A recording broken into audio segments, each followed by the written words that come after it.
The underground parking garage echoed with the sound of polished shoes striking the concrete floor. Bright white lights hummed above, casting long shadows between the parked cars. It was late, almost midnight.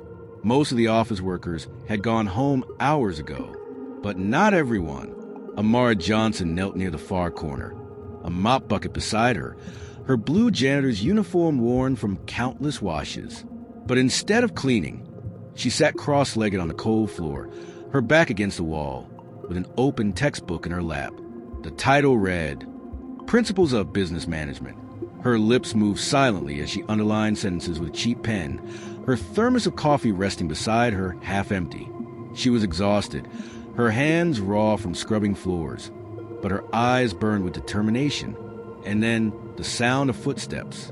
Slow, confident, heavy. Richard Hale entered the garage. A millionaire businessman, owner of the very building Amara cleaned. Tall, with silvering hair slicked neatly back. He wore a tan trench coat over his tailored suit. His presence filled the room like a storm cloud. He stopped mid-step when he noticed her, a cleaner, sitting on the floor, studying. Richard let out a sharp laugh. Well, what do we have here?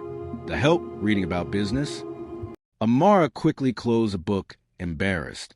I'm on my break, sir. He stepped closer, circling her like a predator. Business management, huh? Do you actually believe you'll ever sit in an office? You think you'll be the one giving orders one day. She looked down, her hands tightening around the book. I believe I could be more than this. Everyone has a dream. Richard smirked cruelly. Dreams are for people who can afford them. You'll be pushing that mop for the rest of your life. People like me, we were born to win. People like you, born to serve. Other staff passing through glanced awkwardly, pretending not to hear. But the humiliation cut deep. Amara held her breath, refusing to let the tears fall in front of him. She didn't answer. Richard leaned down, his voice dripping with arrogance. Here's a free lesson. Stop wasting your time. No amount of books will change who you are. With that, he turned sharply and walked away, his shoes clicking against the floor until the sound vanished into the night. Amara sat frozen, heart pounding. She pressed her eyes shut, gripping the book tighter. The sting of his words was sharp, but beneath it burned something stronger. Not defeat, but fire. And in that moment, Amara Johnson made a silent promise. One day, she would prove him wrong. Amara didn't sleep that night. She lay in her small apartment, staring at the ceiling as Richard Hale's words played on repeat in her head. People like you were born to serve. His voice carried not just arrogance, but certainty, like the weight of society itself pressing down on her chest. Her apartment was no more than a single-room studio, walls thin enough that she could hear her neighbors arguing. A flickering bulb hung from the ceiling. Her desk piled with borrowed books from the public library.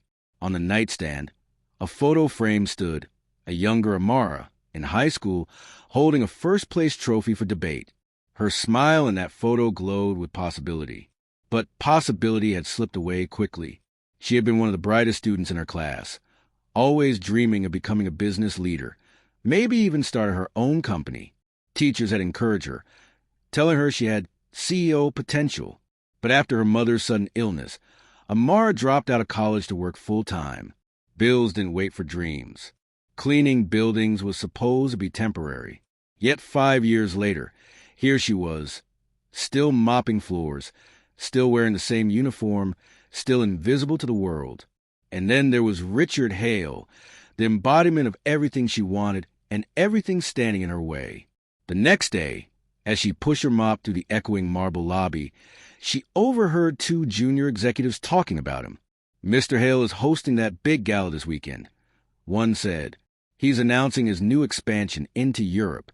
Only the biggest names in business will be there. The other chuckled. You think he'll ever let people like us into his inner circle? Please. Richard Hale doesn't even see us. Amara kept her head down, pretending not to listen, but every word sank in. A gala, a room full of powerful people, the very world she longed to belong to. Later that night, when her shift ended, she opened her textbook again in the empty garage where Richard had mocked her. The same spot, the same book, But now her studying wasn't just for herself. It was fueled by defiance. She whispered aloud as she highlighted a passage. Leadership isn't inherited. It's earned. Her phone buzzed. A message from her younger brother, Marcus, popped up. How's work? You okay, sis? She typed back quickly. I'm fine. Just tired. Don't worry about me. How's school? Marcus replied with excitement about his classes, his friends, his dreams of becoming an engineer. Amara smiled. At least he still had his shot. That's why she worked so hard. So he wouldn't have to give up like she did. But as she set her phone down, the sting of humiliation returned. Richard Hale's mocking face burned in her mind. And that's when an idea began to take root. If she couldn't enter his world through invitation, maybe she would find another way in. That night, Amara searched online for the gala. Pictures of past events filled her screen. Glittering chandeliers, ball gowns, tuxedos, champagne flutes clinking in the hands of the wealthy. And there, always at the center, Richard Hale, smiling like a king among nobles. Amara closed her laptop slowly. She whispered to herself, one day, I'll be in that room. And when I am, Richard Hale will remember my name. Her eyes hardened with determination. The humiliation had planted a seed. And now, her journey to transformation was about to begin. 3 days later, the city buzzed with excitement. News outlets reported on Richard Hale's upcoming gala like it was a royal affair. Every article highlighted his genius, his wealth, his dominance in the corporate world. For Amara, it was torture. Everywhere she turned, there he was, the man who told her she was nothing. But fate sometimes works in strange ways. That evening, while she was scrubbing the polished floors of the 18th-floor conference hall, she overheard something unusual. 2 assistants were whispering near the doorway. Can you believe it? One said. The caterer for the gala canceled last minute. Some kind of kitchen fire. Now Hale is scrambling to find replacements. Amara froze, mop in hand. The gala was in chaos. She pretended to keep working, but her ears sharpened. The second assistant sighed. They're asking around for anyone with event staff experience. It's desperate, but Hale's furious. He doesn't want amateurs embarrassing him in front of investors. The first assistant chuckled. Well, unless a miracle happens, it's going to be a disaster. As they left, Amara's heart began to race. This was it. This was her opening. That night, after her shift, she rushed home, pulled out her old laptop, and searched her folders until she found what she was looking for. Her resume from years ago, before she became a janitor. Amara had worked part-time as an event coordinator's assistant during college. She remembered every detail. Floor plans, schedules, catering lists. It wasn't much, but it was experience. She updated the document, polished it, and wrote a bold subject line for her email. Experienced event staff, available immediately. Her hands trembled as she hit send to the contact listed on the gala website. For a moment, doubt gnawed at her. What if they laugh at me? What if Hale recognizes me and throws me out? But then she remembered his voice. People like you will never belong. Her jaw tightened. Watch me. The next morning, her phone rang. Hello, this is Ms. Patel from Hale Enterprises. We received your application. Can you be at the hotel by 5 p.m. tomorrow for staff orientation? Amara's breath caught. Yes, of course. She hung up and collapsed into her chair, covering her face with her hands. A smile, a rare, genuine smile, spread across her face. For the first time in years, she wasn't just dreaming. She was stepping into the world she'd been locked out of. The following evening, Amara slipped into the hotel ballroom dressed in the crisp black uniform of event staff. The chandeliers sparkled above, the air thick with the scent of fresh flowers and polished silverware. She carried a clipboard instead of a mop. Nobody looked twice at her. To them, she was just another worker. But to Amara, this was everything. She was inside. She could see it, feel it, breathe it. The world of the wealthy no longer existed on the other side of glass doors. It was right here. As she adjusted the table settings, she whispered under her breath, one day, I won't be serving this room. I'll be sitting in it. And she meant it. What Amara didn't know was that the gala would not only test her determination, but also ignite a chain of events that would change her life forever. The night of the gala arrived. The ballroom of the Grand Lexington Hotel gleamed like something out of a dream. Crystal chandeliers spilled golden light over velvet drapes, marble floors, and tables adorned with roses and champagne towers. The air buzzed with conversation, laughter, and the clinking of glasses. Everywhere Amara looked, there were people she had only ever seen on TV or magazine covers. CEOs, senators, celebrities, power gathered in one glittering room. And at the center of it all stood Richard Hale, tall, broad-shouldered, tuxedo-tailored perfection.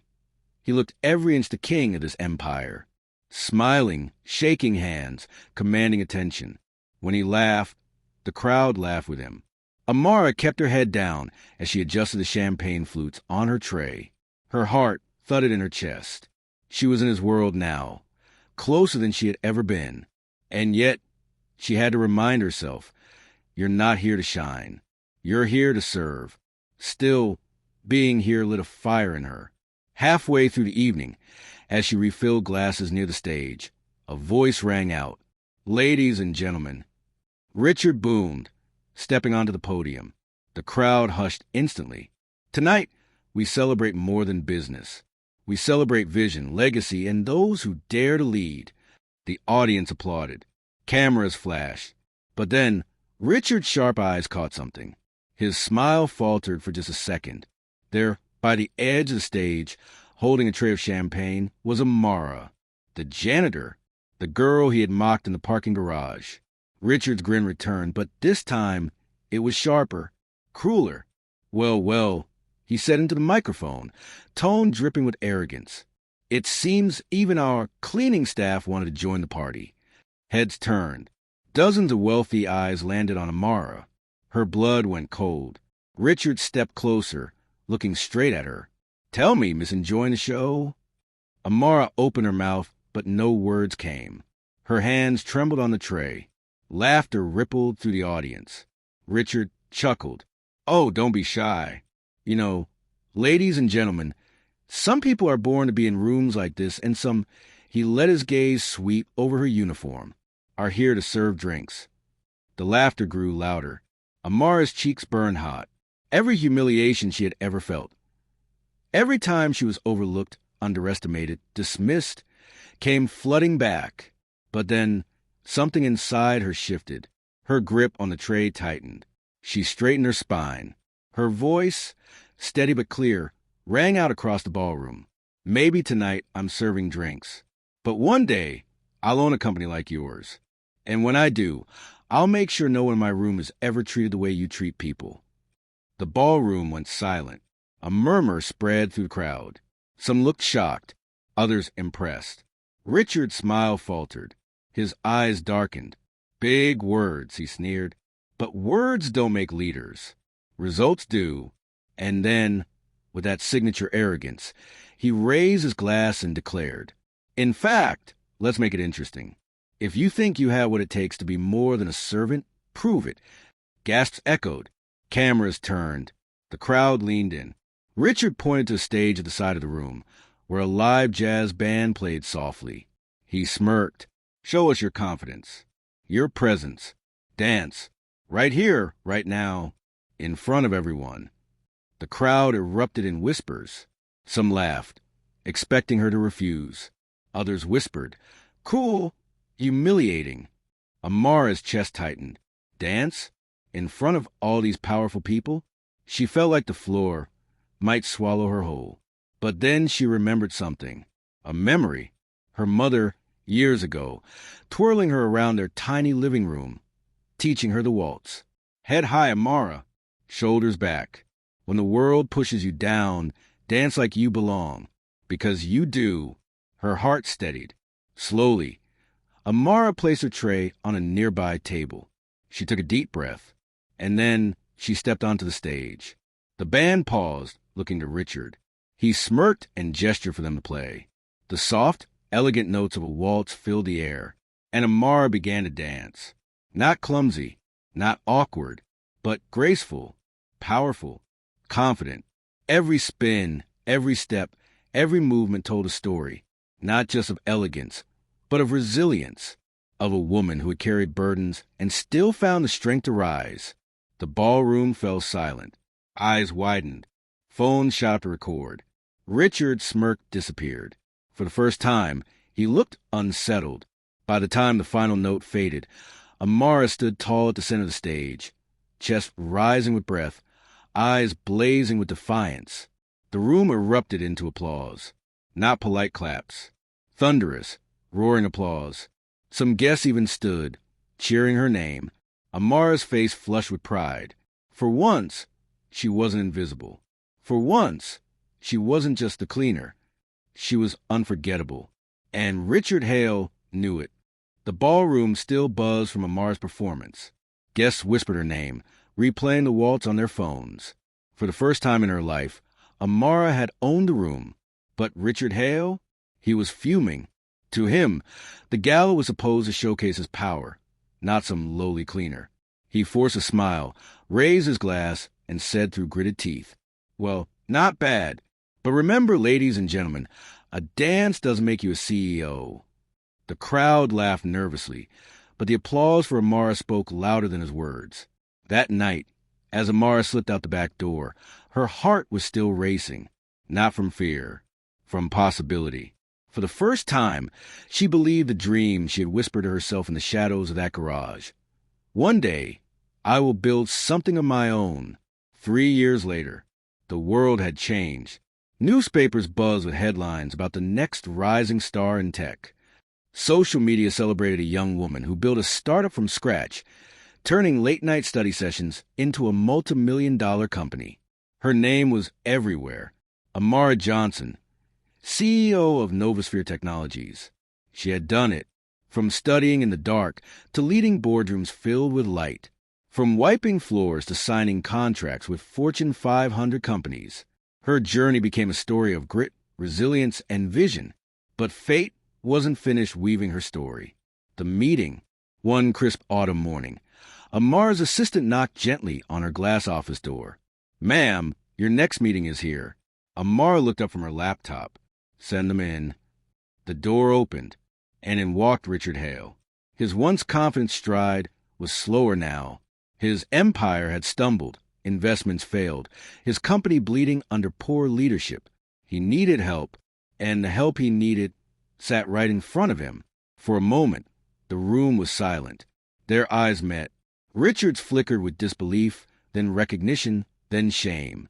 "Amara," he said softly, as though the name itself burned his tongue. She smiled politely, professional.